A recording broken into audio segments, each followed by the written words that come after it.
Assalamualaikum dan selamat sejahtera kepada penonton Kebun Bandar di mana segala idea dan kreativiti dirangsang, digabung dan dipersembahkan untuk anda. Saya, Ramona Zamzam, akan menemani anda selama 30 minit bagi menyingkap tip-tip dan kaedah-kaedah pertanian bandar khas untuk anda. Jom!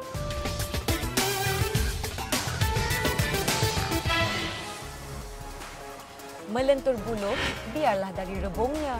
Itulah yang menjadi tunjak utama kepada penggerak laman tani di Sekolah Kebangsaan Puchong Utama 3 ini. Kali ini, kami di Kebun Bandar ingin berkongsi pengalaman dengan anda bagaimana hasil usaha anak-anak cilik di sekolah ini tercipta. Bersama saya sekarang ialah Cikgu Azrin. Apa khabar Cikgu Azrin? Baik, sihat. Alhamdulillah. Baik, kita akan bertanya dengan Cikgu Azrin mengenai laman tani di sekolah ini. Yang pertama sekali, saya mahu tahu apakah latar belakang laman tani di sekolah ini dan apakah nama kebun ini, Cikgu? Okay. Bismillahirrahmanirrahim. Terima kasih yang kena sudi datang sini. Ya. Sebenarnya nama untuk taman ni kami belum tetapkan yang ni lagi. Setakat ni kami panggil dia Taman Mini Pendidikan Khas lah. Dia sebuah kebun berbentuk taman dalam sebuah taman. Kebun edible garden dalam taman. Jadi kami mula dengan tanaman fertigasi pada tahun 2010 hingga 2011 di mana kita berkonsepkan ladang. Ya. Kita tanam lebih kurang dalam 1,600 pokok cili kulai dan teknik fertigasi. Ya. Dari situ konsep tu berjaya. Kita dapat tuai hasil yang banyak. Tapi kurang menarik sebab murid tak dapat nak bawa balik ataupun aplikasikan apa yang dia belajar di sekolah ni di rumah masing-masing. Sebab murid-murid di sini rata-ratanya tinggal di rumah flat, apartmen, rumah teres. Jadi untuk buat satu set fertigasi di rumah Agak kecil. Ya. Jadi kita mula dari situlah kita dah mula cari konsep baru. Jadi kita jumpa satu konsep edible garden di mana kita menggunakan bahan kita semula sepenuhnya dengan teknik pertanian bandar seperti hidroponik, aquaponik dan fertigasi juga ada sikit. Baik. Tapi dalam skala yang lebih kecil. Baik. Dan juga dalam menggunakan bahan-bahan yang mudah didapati sekeliling. Kat situ kita mula bentuk sikit-sikit taman ni seperti yang ada tengok sekarang lah. Baiklah Cikgu, apa pula cerita mengenai rintangan dan cabaran yang dilalui oleh Cikgu Azrin dan cikgu-cikgu lain semasa mengendalikan kebun mini ni? Sebenarnya banyak cabaran dan rintangan yang kami hadapi untuk dapatkan untuk buat kebun ni. Ya. Mula daripada peringkat awal.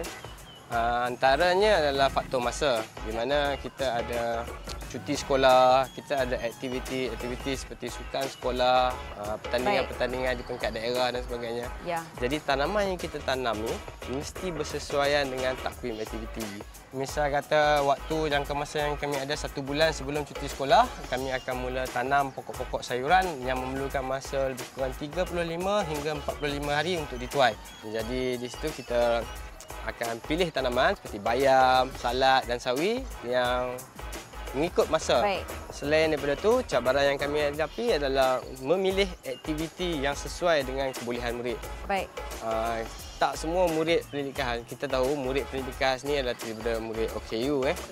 Kita ada sindrom Down, hyperactive dan sebagainya. Bukan semua aktiviti yang kita rancang sesuai dengan murid. Jadi kita buat aktiviti ni berdasarkan kebolehan individu murid lah. Baik. Cikgu boleh tahu pula apakah kaedah kegemaran ataupun tanaman kegemaran yang kita gunakan di kebun mini ni? Yang paling kami suka adalah hidroponik.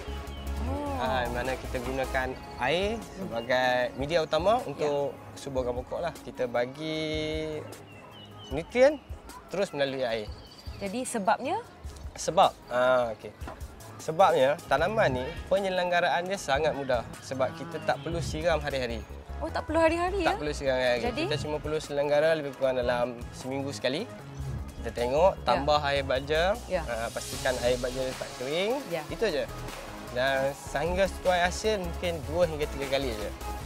Baik Cikgu, memandangkan kita pun dah ada tanaman kegemaran, macam mana pula dengan kaedah yang dapat dipelajari oleh murid-murid di sini? Untuk pupuk minat murid ni, kita banyak gunakan bahan-bahan kita semula. Ya. Selain itu kita gunakan warna. dan warna-warna yang pelbagai. Kat situ boleh tarik minat murid. Lagi satu, pertanian ni macam saya kata tadi, pertanian ni macam satu magic. Bila kita tanam daripada biji benih, dia mula bercambah dan hasilkan pokok yang boleh dimakan. Jadi murid suka bila dia lihat apa yang dia tanam, tumbuh, membesar dan dia boleh tuai, boleh jual untuk dapatkan hasil serta dia boleh makan apa yang dia tanam. Kat situ murid mula minat. Ya, dan seterusnya cikgu, soalan yang terakhir. Ramona nak tahu macam mana faktor yang mendorong dari awal, paling mula-mula sekali untuk membukanya kebun mini ini. Faktor yang mendorong yang kami buat kebun mini ni sebenarnya selain daripada kita nak penuhi sukatan pelajaran tu, minat. Minat dan juga kita punya tanggungjawab kepada murid. Selain daripada tu, Jabatan Pertanian banyak membantu, dia banyak bagi sumbangan.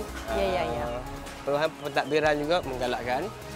Banyak bagi sokongan, banyak berikan, orang kata, galakkan kepada kami untuk melaksanakan projek ni lah. Konsep taman ni menarik. Baiklah, terima kasih banyak-banyak Cikgu Azrin ya. Itu dia, menarik betul kan? Banyak lagi yang Ramona nak tanya sebenarnya. Tapi sebelum tu, Ramona nak kita belajar dulu sesuatu dalam segmen DIY pada minggu ini. Jom kita belajar.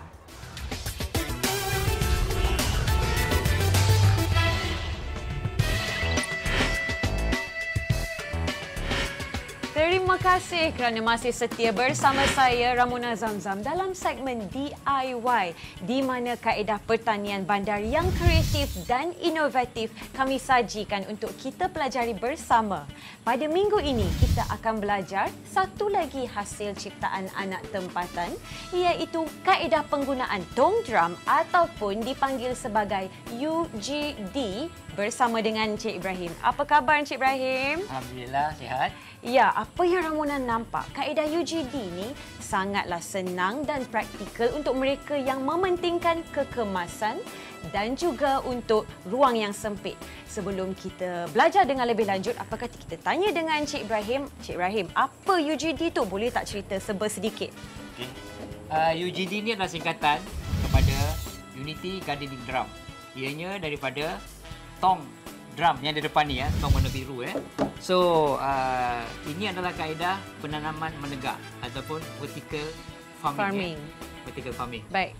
Untuk membuat atau UGD ni, kita perlukan beberapa peralatan penting. Yang pertama, gergaji. Gergaji. Ya. Yang kedua, drill. Yang ketiga, yang penting adalah torch. Kita akan gunakan benda-benda ni untuk membuat pocket ataupun tempat penanaman di mana satu drum ini kita boleh buat 45 pocket dan yang di atas ini kita boleh tanam pokok sayur yang berbuah seperti terung, cili, bendi dan sebagainya. Pertama sekali apa yang kita nak buat? Mula-mula sekali kita nak buat acuan dulu acuan dia dulu. So saya gunakan dia punya ada satu sistem lah acuan ni. So kita akan buat orang kata lubang ataupun tanda-tanda ni. Dah selesai tu nanti. So kita buka. Kita buka. Oh. Baik. Kita buka dan kita akan pastikan ni ada dia punya acuan dia punya tanda 1 2. Ini adalah tempat di mana kita akan menebuk poket dia. Yang ini lebih kurang 6 inci. Dia punya spacing tu adalah lebih kurang 2 inci. So, dilitan ni lebih kurang 74 inci. 74 inci. Jadi, keseluruhannya memang cukuplah untuk satu bulatan ni 9 poket.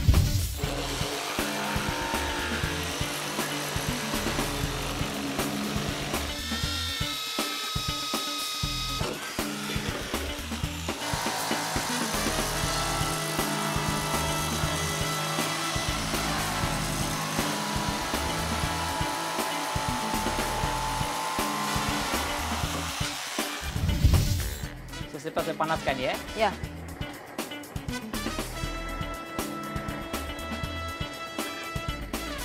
Nampak color dia? Warna dia jadi macam mana? Yes. Nah. Sekarang. So ini satu dah siap lah. Ya. Cara pemasangan dah pun siap. Penat kita buat poket, kita pun dah masukkan kolom tengah dan seterusnya Ramona rasa kita masukkan tanah, betul? Ya, betul. Ya, macam mana nak masukkan tanah, caranya dan apakah jenis-jenis tanah tu Encik Ibrahim? Okey, tanah yang sesuai adalah tanah kompos ya. Ya. Kalau kita beli pun boleh, nak buat sendiri pun boleh. Kalau buat sendiri maksudnya kita kena campuran tanah tu, Ya. tanah topsoil, tanah hitam dan pasir. Kombinasi dia 3-2-1. 3 tanah topsoil, 2 tanah hitam dan 1 tanah pasir. Ya. Jadi kita akan masukkan ke dalam drum ini. Ya.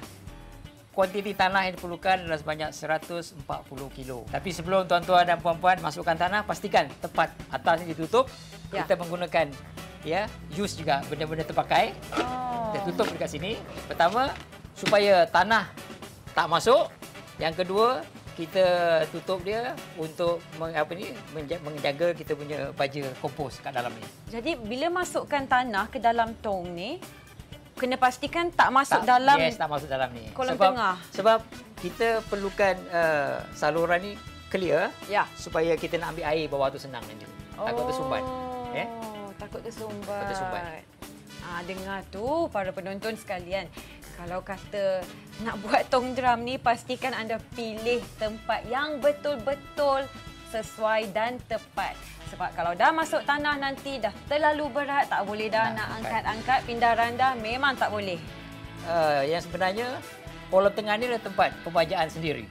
Ya. Di mana kita letak kat dalam ini sisa-sisa buangan daripada dapur. Maksud dia, contoh dia sayur-sayur yang dah layu, yang tak pakai, akar-akar dia. Lepas tu kulit bawang, kulit telur, kulit buah-buahan yang dah rosak.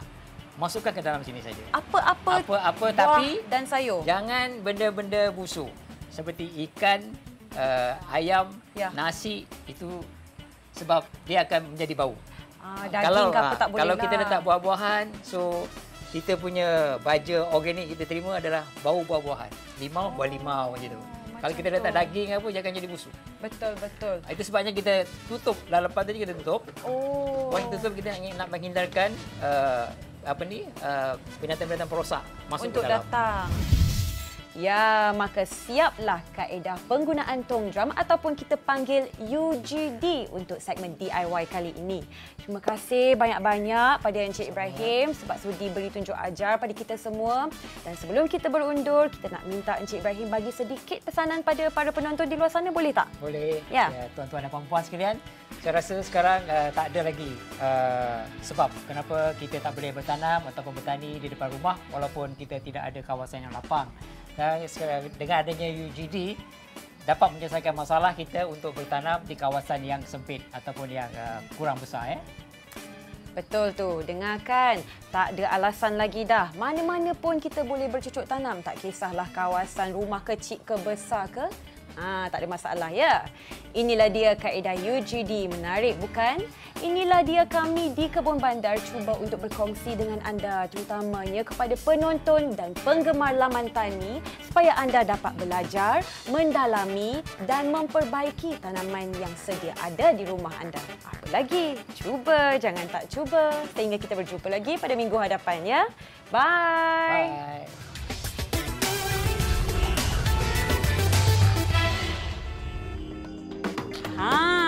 Dapat dah pun. Macam mana? Menarik bukan? Dari pengalaman Cikgu Azrin ni, wah, Ramona sendiri pun rasa seronok sangat tahu. Sebab dapat datang ke sekolah ni, dapat lihat dan alami sendiri. Di sebalik keindahan yang anda lihat ni, terdapat cabaran yang mereka perlu lalui. Tapi tak apa, sebab cabaran-cabaran tersebut membuahkan hasil untuk mereka berkongsi bersama. Oh ya, sebelum kita belajar lebih banyak mengenai tips-tips untuk kita aplikasikan, tapi apa kata sebelum tu kalau kita belajar sesuatu dulu dalam segmen Pertanian Lestari pada minggu ini. Jom. Narik. Terima kasih. Terima kasih kerana masih setia bersama kami dalam rancangan Kebun Bandar di segmen Pertanian Lestari, di mana kaedah-kaedah pertanian bandar yang kreatif dan inovatif kami persembahkan untuk anda supaya kita semua dapat pelajari bersama. Pada minggu ini, kita akan belajar mengenai teknik cantuman pokok. Nak tahu apakah cantuman pokok? Boleh, tapi sebelum tu apa kata kita berkenalan dulu dengan tetamu kita pada hari ini, iaitu Puan Hidayah. Apa khabar Puan Hidayah? Alhamdulillah saya sihat. Puan Hidayah rasa-rasa dah boleh mula ke belum? Saya boleh dah. Boleh. Kalau macam tu Ramona nak minta Puan Hidayah untuk ceritakan atau orang kata menerangkan lebih dalam mengenai cantuman pokok. Apakah itu cantuman pokok ya Puan? Okey. Cantuman pokok adalah satu kaedah pembiakan yang mana kita gabungkan di antara pokok induk yang kita nak dengan pokok penanti. Okey, ini biasanya kebanyakan digunakan di kebanyakan nursery untuk mendapatkan varieti yang kita nak, yang tahan penyakit, yang banyak hasil. Itu antara ciri-ciri inilah. Bolehlah kita mulakan cara-cara untuk melakukan teknik cantuman pokok. Yang pertama sekali apa yang kita nak buat ya Puan? Pokok penanti ni untuk cantuman mata tunas kita akan buat lebih kurang dalam sejengkal atau sejengkal setengah daripada pangkal pokok lah. Daripada atas tanah tu kan. Kita bersihkan dulu. Ini teknik yang biasa dibuat di Jabatan Pertanian ni lah. Dan kita buat macam satu garisan dan kita kopek kulit. Biar dulu. Kemudian kita akan pilih daripada sayur ni lah, daripada mata tunas. Okey, nak pilih mata tunas ni pun kena tengok juga mesti ada mata tunasnya. Kalau tak ada fungsi lah kita macam tu. Betul. Okey. Kita ambil dengan cara memotong. Bentuknya macam ni lah. Ada pucuknya. Ini kita buang. Kalau kita potong tadi masih lagi ada cambium, kopek saja. Kopekkan di bahagian dalam tu. Okey, untuk pastikan pucuk yang kita potong tadi di luar tadi tu mesti menghala ke atas. Tidak nanti kalau kita tersalah letak dia akan tumbuh dahan ke bawah pula. Okey, kita selitkan saja. Macam kalau rasa terlalu panjang, potong lagi. Potong sikit. Tapi jangan sampai melukakan jari anda. Bukan. Melukakan jari itu salah satulah. Melukakan pokok, mata tunas. Macam tu selitkan. Pakai pita cantum ni. Okey. Pita cantum ni satu plastik yang boleh diregang. Dia boleh, bila kita tarik, dia meregang. Ini gunanya untuk kita menutupi. Okey, kita tutup tempat yang kita letak mata tunas tadi tu, balut keseluruhan. Ini untuk pokok mangga ya, para penonton. Kita tutup walaupun mata tunas tu kita tutup habis. Tapi kalau untuk pokok durian kita kena buka sedikit. Tetapi untuk durian kita perlu balut daripada atas ke bawah untuk untuk mengelakkan air masuk. Untuk peringkat ni air tak boleh kena. Walaupun kita kena siram juga hari-hari, tapi air tak boleh terkena pada bahagian tu. Mata tunas ni. Macam tu. Tunggu. Okey, siap. Dah siap. Dah selesai. Tadi Puan Hidayah dah tunjukkan pada kita cara-cara untuk melakukan teknik cantuman pokok. Inilah hasilnya.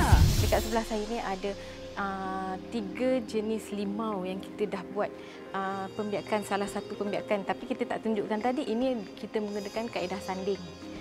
Ada 3 jenis dekat sini. Ada limau kasturi, ada limau nipis, limau purut, limau nipis ada. Senang kalau dekat rumah. Kita dah ada 3 dah limau kat sini. Semua satu jenis pokok pun ada. Ya, terima kasih banyak-banyak pada Puan Hidayah. Macam mana para penonton? Menarik kan? Seronok sebab dalam satu pokok ada beberapa jenis pokok lain pun kita boleh ada juga. Tak ada masalah lagi dah lepas ni. Mana tahu anda pun boleh cuba. Sehingga di sini saja segmen Pertanian Lestari kita pada minggu ini. Kita jumpa lagi pada minggu hadapan. Baik cikgu, kita dah ada kebun dekat sekolah. Ramona pasti ada serangga, perosak yang akan datang. Baik. Macam mana dengan kaedah rawatan tumbuhan yang cikgu lakukan dekat sini? Okey. Kebanyakan pokok yang ada kat sini, kita tak guna baja kimia lah. Baik, bahan organik saja. Bahan organik. Sebabnya kita kalau boleh nak semua aktiviti penyelenggaraan di sekolah ni dilakukan oleh murid. Baik. Jadi kita lebih prefer memilih racun organik. Dan untuk pengetahuan, racun organik ni juga dibekalkan oleh Jabatan Pertanian. Jabatan Pertanian yang hantar. Jadi benda tu kita gunakan seminggu secara berkala. Ya. Seminggu 2 hingga 3 kali dengan kaedah semburan. Baik. Bahan-bahan macam Jabatan Pertanian bekalkan baja organik yang menggunakan bahan-bahan seperti bawang putih, daun pokok nim, kita gunakan cili dan diproseslah oleh Jabatan Pertanian, dia bagi bahan yang dah diproses. Kita guna untuk sembuh pada pokok. Macam tu. Untuk yang terakhir sekali, Cikgu ada apa-apa harapan atau pesanan tak untuk para penonton Kebun Bandar? Okey, pada penonton Kebun Bandar projek pertanian di bandar ni memang mencabar. Tapi satu kemahiran yang sangat penting untuk kita. Jadi untuk memulakan projek pertanian kita tak perlukan modal yang banyak sebab kita boleh gunakan bahan-bahan terpakai. Kita boleh gunakan bahan kita semula dan mulakan dengan benda-benda yang mudah seperti sayuran, kangkung, bayam, benda yang mengeluarkan hasil yang cepat dalam tempoh 28 hingga 30 hari kita dah boleh tuai hasil. Kat situ kita akan pupuk minat, kita akan rasa lebih yakin untuk teruskan projek. Baik, terima kasih banyak-banyak ya Cikgu Azrin sebab sudi beri tunjuk ajar pada kita semua. Ya. Terima kasih. Tak sia-sia kan kita melawat Sekolah Kebangsaan Puchong Utama 3 hari ini. Banyak yang kita dapat pelajari di samping menimba ilmu yang lebih banyak lagi. Ramona berharap pendedahan minggu ini dapat membantu anda lebih banyak dalam bidang tanaman. Sehingga kita berjumpa lagi pada minggu hadapan bersama saya, hos anda, Ramona Zamzam dalam rancangan Kebun Bandar. Jumpa lagi.